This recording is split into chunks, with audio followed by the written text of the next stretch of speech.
एक काम आप ही करो। अभी सावन का महीना चल रहा है, शंकर जी के मंदिर में बहुत सारी बेलपत्र चढ़ रही होगी। चढ़े हुए निर्माल्य को ब्राह्मण देवता मंदिर से उठाकर विसर्जन में रख देते हैं। आप फ्री होकर जाओ, निर्माल्य में से सारी बेलपत्र उठाकर ले आओ, धोकर सुखाकर रख लो, उसका चूरा बनाकर रख लो। जब जब जीवन में अगर किसी को जरूरत पड़े कि शुगर और बीपी गड़बड़ हो रहा है, शंकर जी पे चढ़ी हुई बेलपत्र का वो चूरा आप किसी को भी गिफ्ट करना प्रारंभ कर दीजिए, उसके जीवन में स्वास्थ्य ठीक होना प्रारंभ हो जाएगा। थोड़ा सा तो हमको करना पड़ेगा। क्योंकि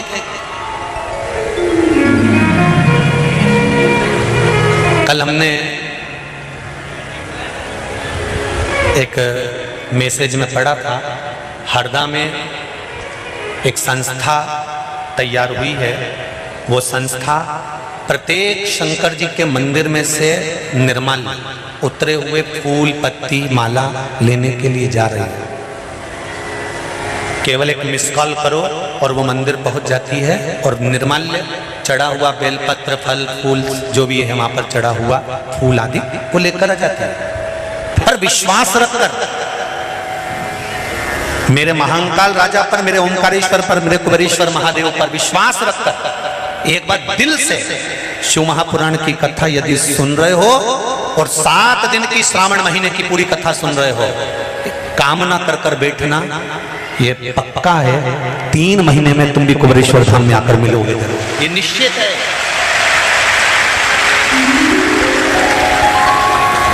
पर विश्वास के साथ में कथा सुनना, दृढ़ता के साथ में सुनो, आपके भरोसे के साथ सुनो तो मिलेगा। कौन क्या बोल रहा है, पड़ोसन क्या बात कर रही है, पड़ोसन कितनी देर से उठा बैठक कर रही है, कहीं जा रही कहीं आ रही, हमें उससे मतलब नहीं। हम तो शंकर को पाने के लिए आए, हम शंकर का कथा सुनने के लिए आए, हम शंकर का स्मरण करने के लिए आए।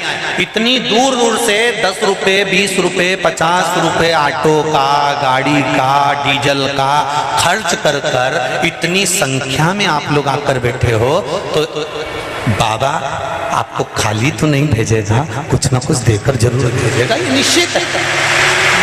दिल लगाना उससे एक बार अगर दिल लग गया ना, फिर कहीं नहीं भटकना पड़ेगा।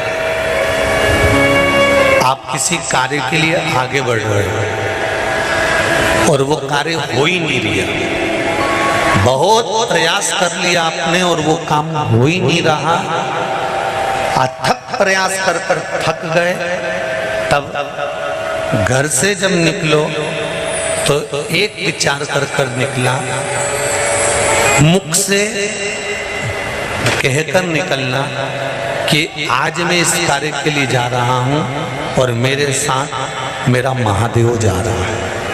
कौन जा रहा है? महादेव जा रहा है। वापिस आओगे, ज्यादा से ज्यादा ये होगा 15 दिन 20 दिन 25 दिन 30 दिन लगेंगे। जो कार्य कर कर आए हो उसका रिजल्ट आपके पक्ष में जरूर आएगा, क्योंकि महादेव को आप साथ लेकर जाओ।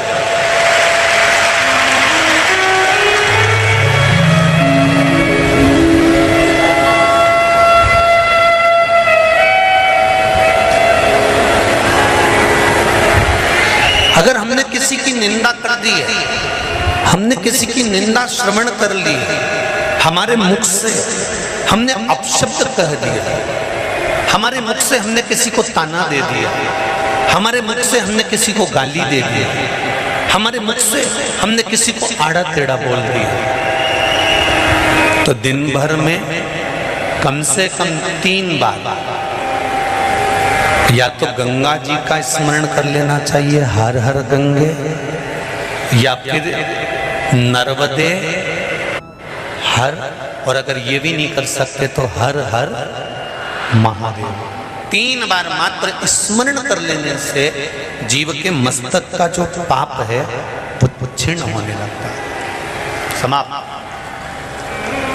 तीसरे नंबर पर है भोले शंकर।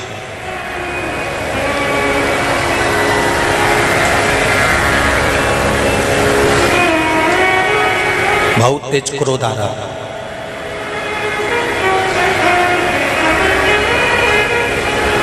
दो निर्णय पर आप बैठे हुए हो। एक मन कर रहा है इस लड़के से शादी करूं कि इस लड़के से शादी करें, इस लड़की से ब्याह करें कि इस लड़की से ब्याह करें, किराने की दुकान डालें कि जनरल स्टोर डालें, इस जगह पर नौकरी करूं कि इस जगह पर नौकरी करूं। उस समय पर जब दो नाव सामने खड़ी है और एक नाव पर सवार होना है, उस समय पर एक बेलपत्र लेकर, भोले शंकर का नाम लेकर, एक बेलपत्र लेकर, भोले शंकर का नाम लेकर बेलपत्र के पेड़ के नीचे ही रखकर निर्णय ले लिया करो। वो निर्णय तुम्हारा सफल होगा, कभी भी विफल नहीं।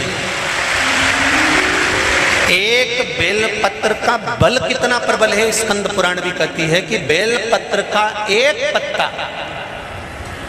मात्र केवल एक बेलपत्र का पत्ता हमारे जीवन में सुख प्रकट कर देता। इसलिए हमारे यहाँ कहते हैं ना, जिस नारी का गर्भ नहीं ठहरता, 15 साल 20 साल हो गए और बच्चे नहीं हो रहे हो, सारा प्रयास कर लिया पर बच्चे नहीं हो, तो क्या करना चाहिए? सोमवार के दिन शाम के समय पर बेलपत्री के पेड़ के नीचे एक ब्राह्मण एक ब्राह्मणी को उसके बच्चे को गोदी में रखवाकर खीर उस ब्राह्मण ब्राह्मणी को बच्चे समेत खिला दो, और थोड़ी सी झूठी खीर जिस नारी का गर्भ नहीं ठहरता बेलपत्री के पेड़ के नीचे उस नारी को खिला दो। 4 या 5 महीने में गर्भ ठहर जाता है हमारा, 5 महीने के अंदर। बेलपत्री के इतना प्रमाण है।